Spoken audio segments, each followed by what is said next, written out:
सिया राम मित्रों। अगेन नाम ललित कुमार प्रजापति। काम प्रधानमंत्री सौर घर योजना के अंतर्गत लोगों को बिजली के लिए आत्मनिर्भर बनाना। तो चलिए बिना किसी भूमिका के, जहाँ पे हम लोगों ने कई साल मनुस्मृति के पाठ को छोड़ा था, वहीं से दोबारा आरंभ करते हैं। यद प्राग द्वादश सहस्त्र मुदितं दैविकं युगं तदेक सप्त त्रिगुणं मन्वंतर महोच्यते। मन्वंतराण्य सांख्यानि सर्व संहार एव च क्रीडान्नि वैतत कुरुते परमेष्ठ पुनः पुनः। चतुष्पाद सकलो धर्म सत्यम चैव कृते युगे न धर्मेणागम कश्चिन मनुष्यान् प्रतिवर्तते। इतरश वाग माधव धर्म पादशस्वरूपितः चौरिकानर्मात माया भिर्ध धर्माश्चपैति पादशः आरोगा सर्वसिद्धार्थाश्च तो वर्षतायुषः कृते तेदादिषु मार्यु हर्षति पादसः। वेदोक्ति मायु मर्त्यानां शिष्यश्चैव कर्माणां फलन्त्ययुगं लोके भावस्य शरीरिणाम्। अन्ये कृतयुगे धर्मास्त्रेतायां द्वापरपरे अन्य कलियुगे नृण युग नुरूपतः। क्षमा कीजिएगा, जैसे मैंने पहले भी बोला है, संस्कृत बहुत अच्छी नहीं है, इसमें मेरा कोई दोष नहीं है, फिर भी प्रयास कर रहा हूँ इसको पढ़ने का, क्योंकि इस बुक को पढ़ने का उद्देश्य ये नहीं है कि मैं अपना दिखाऊं कि मुझे संस्कृत कितनी आती है। इसका उद्देश्य सिर्फ इतना है कि हम लोग ये जान सकें कि मनुस्मृति में एक्चुअली में है क्या, जिसके लिए लोग इतना बवाल करते हैं। अभी तक फिलहाल जो मैंने पढ़ा, मुझे तो सब कुछ भी नहीं लगा। इसका अर्थ समझते हैं। वर्ष जो 12 वर्ष का एक दैव युग कहा है, ऐसे 71 युग का एक मनवंतर काल होता है। मनवंतर असंख्य है, सृष्टि और संहार भी असंख्य है। परमात्मा सब क्रीडाव्रत अर्थात बिना श्रम के खेल खेल में ही किया करते हैं। कृतयुग में धर्म पूरा 4 पैर का और सत्यमय होता है, क्योंकि उस समय में अधर्म से मनुष्य की कोई कार्य नहीं लगता। दूसरे युगों में धर्म चक्र से चोरी, झूठ, माया, इन सभी से चौथाई घटता है।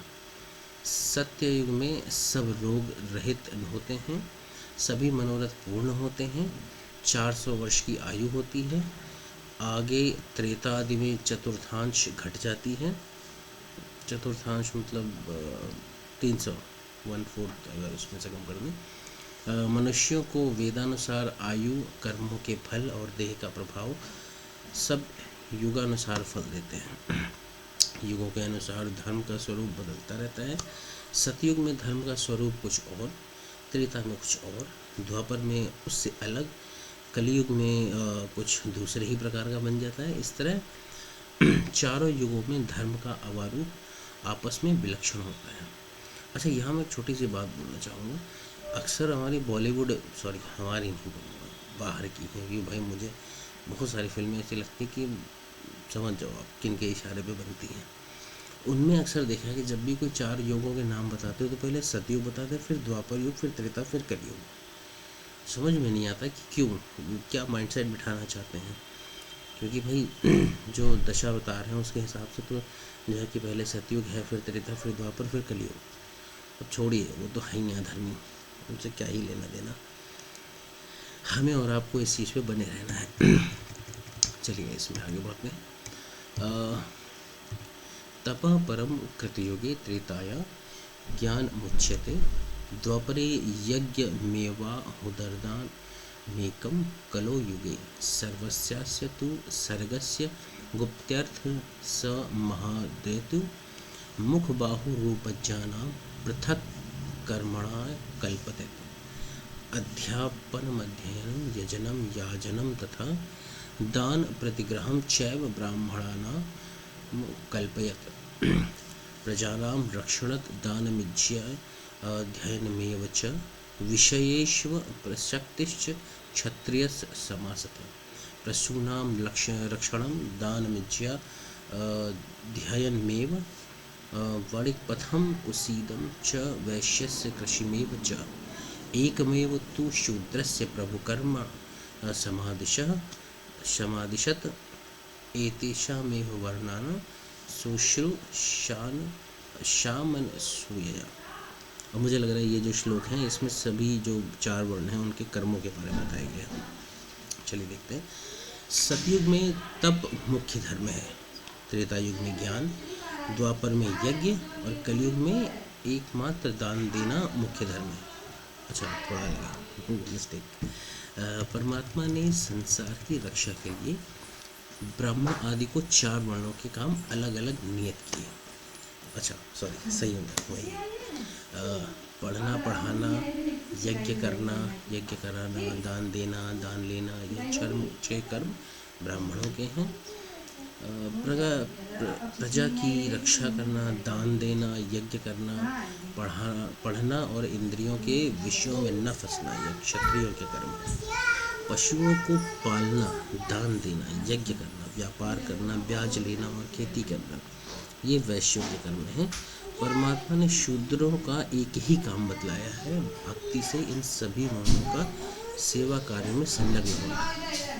अच्छा, यहाँ मुझे थोड़ा सा ये गड़बड़ लग रहा है कि शूद्र का इन्होंने एग्जैक्टली काम नहीं बताया, क्योंकि उन्होंने बस इतना लिख दिया कि शूद्रों का एक ही काम बतलाया है। ये थोड़ा सा अलग हो सकता है, लेकिन जैसा मैंने बताया कि बुक जो है हो सकता है कि उस अलग सेंस में कुछ ऐसा लिखा हो जो हम लोग समझ नहीं पाएंगे।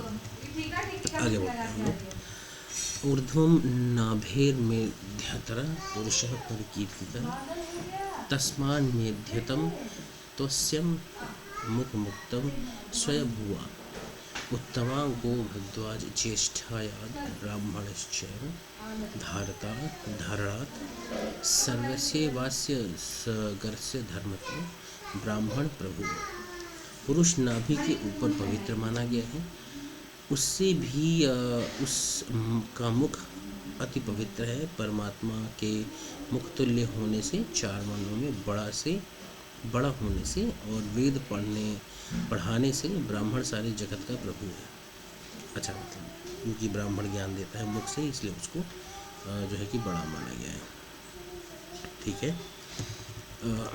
तम ही स्वयंभू स्वादास्यात् तपस्तप्वा तिरोसृजत हव्य कव्याभिवाह्य सर्वास्यास्य च बुद्धये यस्यास्येन तद सदाश्रितं हव्यानि त्रिदिवोकसः कव्यानि चैव पितरं की भूतमधिकं तत् भूतानां प्राणिनां श्रेष्ठा प्राणिनां बुद्धिजीविनः बुद्धिमत्सु नरा श्रेष्ठा नरेषु ब्राह्मणाः स्मृता ब्राह्मणेषु च विद्वांसु विदुत्सु कृतबुद्धया कृतबुद्धिश्चु कर्तार क्रतुषु ब्रह्म वेदिना उत्पत्तिरेव विप्रस्य मूर्तिधर्मस्य शाश्वती स हि धर्मार्थमुत्पन्नो ब्राह्मण भूयाय कल्पते। इसमें देखते हैं क्या मतलब है। ब्रह्मा ने अपने मुख से दैव और पितृ कार्य संपादनार्थ और लोक की भलाई के लिए ब्राह्मण को उत्पन्न किया, जिसके मुख द्वारा देवगण हव्य और पितृगण कव्य श्राद्ध आदि में को ग्रहण करते हैं। अच्छा, मतलब श्राद्ध के टाइम पे जो ग्रहण होता है उसके लिए बोला है। उससे श्रेष्ठ कौन है? भूतो स्थावर जंगम में प्राणी कीट आदि श्रेष्ठ हैं। इनमें भी बुद्धिजीवी पशु आदि जिनमें से मनुष्य श्रेष्ठ है, उनमें भी ब्राह्मण अधिक श्रेष्ठ है। और ब्राह्मणों में विद्वानों में कर्म जानने वाले, उनमें कर्म करने वाले और उनमें भी ब्रह्मज्ञानी श्रेष्ठ होता है। ब्राह्मण का शरीर ही धर्म की अविनाशी मूर्ति है, क्योंकि वह धर्म द्वारा मोक्ष को प्राप्त होता है।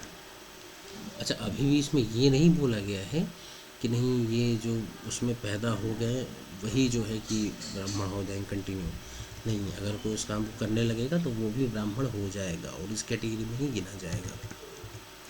ब्राह्मणों या जायमानो ही पृथिव्या मादिजायते ईश्वर सर्वभूतानां धर्मकोशस्य कृतये सर्वस्वं ब्राह्मणस्येदं यत् कि चिंच गति गतम श्रेष्ठ ये नाभि जनेनेदम सर्व वह ब्राह्मणों अर्हति।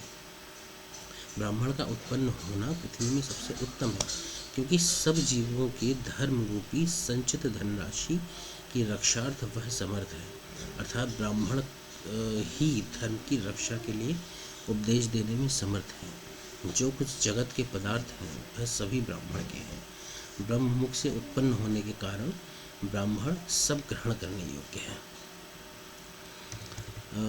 स्वमेव ब्राह्मणो भंक्ते स्वं वस्ते स्वं ददाति च आनृशंस्याद् ब्राह्मणस्य भुञ्जते हीतरे जना तस्य कर्म विवेकार्थ शोषणां नु पूर्वशः स्वयंभुवो मनुर्धीमानिदं शास्त्रं कल्पयत् विदुषा ब्राह्मणे मध्ये तव्यं प्रयत्नतः शिष्यभेष्यश्च प्रवक्त्यं सम्यग् नान्येन केचित् इदं शास्त्रमधीयानो ब्राह्मण शंसि तव्यतः मनोवाग्देह जनित्यं कर्म दोषेण लिप्यते पुनाति पंक्ति वैश्याश्चम सप्त परा वरान पृथ्वीमपि चैविमां कृतश्रामोऽपि सोऽर्हितः। ब्राह्मण यदि दूसरे का दिया अन्न भोजन करे या वस्त्र पहने या दान दे तब भी वह ब्राह्मण सब ब्राह्मण का अपना ही है। अन्य सभी तो ब्राह्मण की कृपा से भोजन पाते हैं। ब्राह्मण और क्षत्रियों के कर्म विवेक के लिए स्वयंभुव मनु ने धर्मशास्त्र बनाया है। विद्वान ब्राह्मण को यह धर्मशास्त्र पढ़ना और शिष्यों को पढ़ाना चाहिए और शिष्यों के अतिरिक्त अन्य किसी को इसका उपदेश नहीं करना चाहिए। नियमनिष्ठ ब्राह्मण जो इस शास्त्र का अध्ययन करता है वह मन वाणी देह पापों से लिप्त नहीं होता। धर्मशास्त्र विशारद ब्राह्मण अपने पवित्र स्वजनों को पवित्र कर देता है, अपने वंश के साथ पिता पितामह आदि पुत्र और पौत्र आदि को पवित्र कर देता है और समस्त पृथ्वी को भी वह प्राप्त करने योग्य है।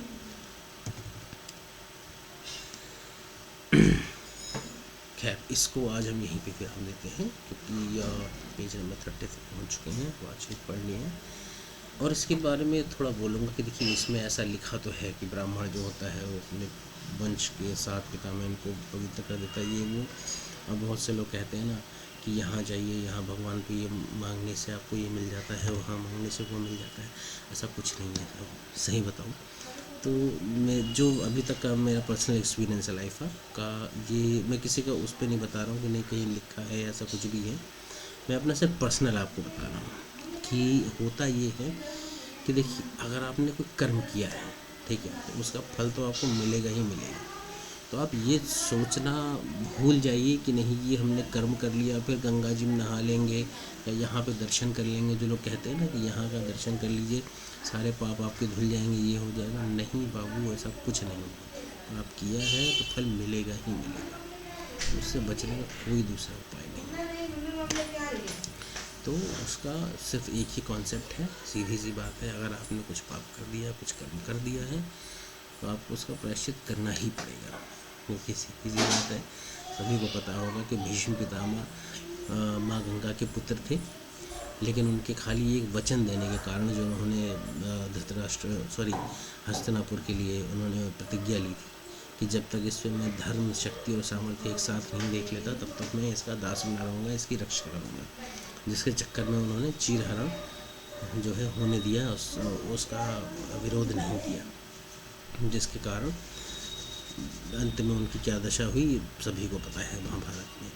भैया गंगा जी के जो पुत्र थे वो स्वयं अपने कर्म से बच नहीं पाए और लोगों को लगता है कि जाके गंगा जी में एक डुबकी मार लें सारे पाप धुल गए। भैया आज जाकर किसी को निपटा दो, किसी का खून कर दो, कुछ कर दो, जाके गंगा जी नहा लो तो हो गया। ऐसा नहीं है दोस्त, ये सब भ्रम है, इसमें मत पड़िए। ठीक है, जो कर्म किया है उसका पश्चाताप कीजिए, उसके जो भी परिणाम है उसके लिए तैयार रहिए। ठीक है ना। तो इन्हीं सारी चीज़ों के साथ हम आज के वीडियो को यहीं विराम देते हैं। अब नेक्स्ट वीडियो में हम फिर से कंटिन्यू करेंगे। जय श्री राम।